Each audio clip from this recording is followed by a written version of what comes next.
Hi, Ira. I hope you enjoyed the article I sent you, and I hope you're looking forward to discussing it with me. Yeah, it was really interesting. So, for this assignment, I read an article from Harvard Business Review called Making the Consensus Sale. The main idea of the article is that in companies today, decisions aren't usually made by just one person anymore, they're made by a group of people. And because of that, companies have to get everyone to agree or reach a consensus before a decision is made.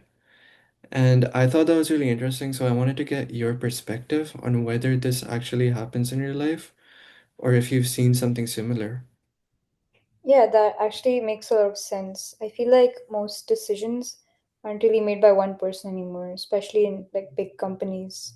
And from what I've seen, there's usually a lot of back and forth before anything gets approved. Yeah, I agree with that. So in entrepreneurship, this whole idea is called the decision making unit or the DMU. So basically, it means that there's different types of people involved in a decision. For example, there's the end user who actually uses the product, the economic buyer who's the person paying for it. And then there's also influencers or champions who can push for or against the decision. And what the article emphasizes is that the hardest part isn't really selling the product itself. It's actually getting all of these different people to agree with each other in order to purchase the product from you. So I'm curious what you think about that. Yeah, I like that breakdown. Makes it easier to understand who's involved. I didn't realize how many different roles there are in just one decision. It's not just buy or don't buy, there's a whole process behind it. I think it's actually harder to get everyone on the same page than to just prove something is a good idea because even if one person likes it, somebody else might have a completely different priority. Yeah, that's really an interesting perspective, I think. Yeah. So, why do you think people might hesitate to support or push for a decision in a group, even if they think it's a good idea? I think people would hesitate because there's some personal risk involved. So if they strongly support one thing and it turns out to be a wrong decision, it could affect their reputation or how other people see them. And also in a group setting, people might not want to create conflict or go against others, especially if they're not in a leadership position. So even if they think something is a good idea, they might want to stay quiet or not push for it because they're unsure how others will react. Interesting. If you were trying to convince a group to agree on something, what would you do to get everyone on the same page? Um, well, I think the first step would be to make sure everyone understands the problem in the Hmm. same way, because if people see the problem differently, they won't agree on a solution. Then we would focus on what everyone has in common instead of their differences. So, what their shared goals or outcomes are. And it's also important to communicate clearly in these situations. Also, do you know what the difference between a champion and a mobilizer is? Yeah, so a mobilizer, as they talked about in the article, is a type of internal advocate who drives consensus across the group. A champion, rather, is someone inside the organization who actively supports or maybe is against your product, and they push for the purchase because they believe in its value. However, a mobilizer, they actively persuade others. A champion is often focused on helping the organization. And I think that's what sets them apart from a mobilizer because a mobilizer is strongly motivated by personal benefits such as career growth. So they both actively push the decision forward, or Yeah, I how? suppose so. Or they could push against it. Overall, I think the common the common factor between them is that they're either for the product or against it. It's just that a mobilizer would try to persuade the others for more professional benefits, and a champion is, I feel like, mostly influencing that end user, and um it's more of an individualistic role. Right. Yeah. So that's all really interesting because it lines up with a lot of what the article was saying. One thing that the article mentioned is that on average, around five or more people are usually involved in making a decision in a company. So it's not just one person, it's a whole group that has to agree.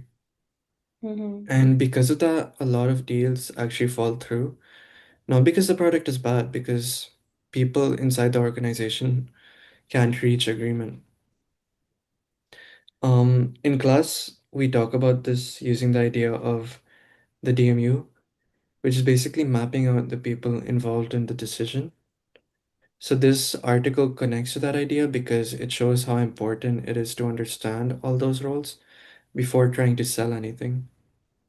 Yeah, that connection makes a lot of sense. It shows that understanding the people involved is just as important as the product itself.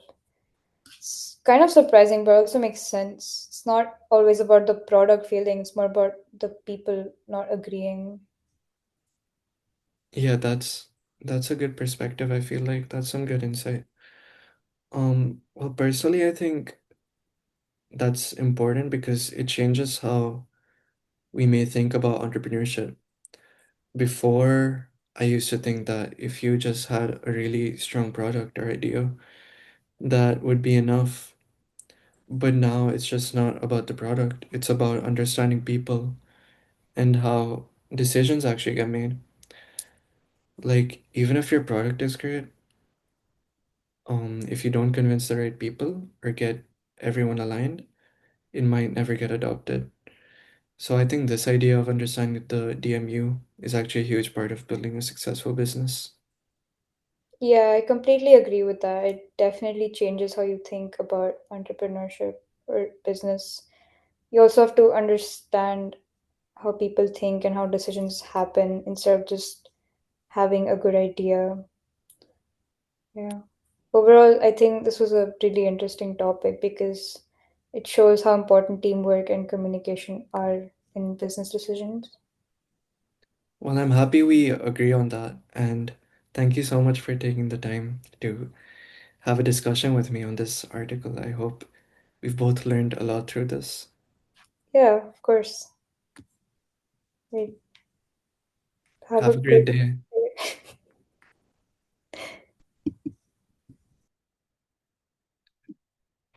Okay, so this is my reflection on the conversation that we just had. Um, in this conversation, we talked about decisions in organizations and how they're made by groups rather than just one individual. We focused on how multiple stakeholders, like a person using the product, the person paying for it, and other influencers, are all involved in the decision-making process. This connects to the article Making the Consensus Sale, the article that's called Making the Consensus Sale, which explains that getting everyone to agree or reaching a consensus is often the biggest challenge. I think the person that I spoke with, Ira, started to realize that decisions are actually more complex than they might seem at first. I think they're getting a good grasp on how a business is really affected by the group of stakeholders involved and how a decision, how any difference in opinions could lead to the business heading a different direction. Um, I think they were able to connect their idea to their own experience, especially when thinking about situations where multiple people have to agree. And I think that's why she was able to respond with those answers. Overall, I think the conversation helped make them understand how the group dynamics play a role in decision making.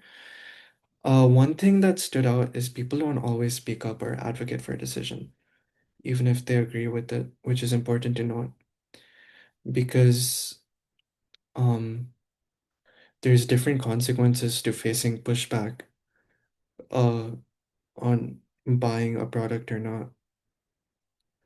Also, influence can be just as important as authority in this scenario.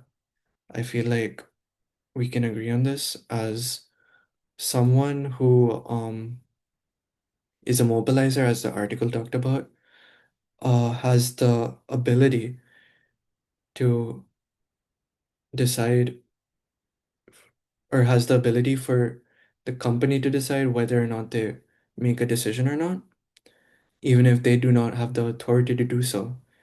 But they're able to do that because they have the influence to do so.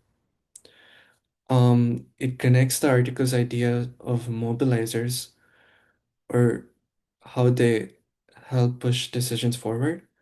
And overall, this experience showed me that entrepreneurship isn't just about having a strong product or idea, it's also about understanding how decisions actually get made within a group. If you don't understand the DMU and how to get people aligned, even a great product might never get adopted. And I think that's a very valuable insight that we can end with. Thank you for listening to our conversation, and I hope we provided good insights throughout this. Thank you.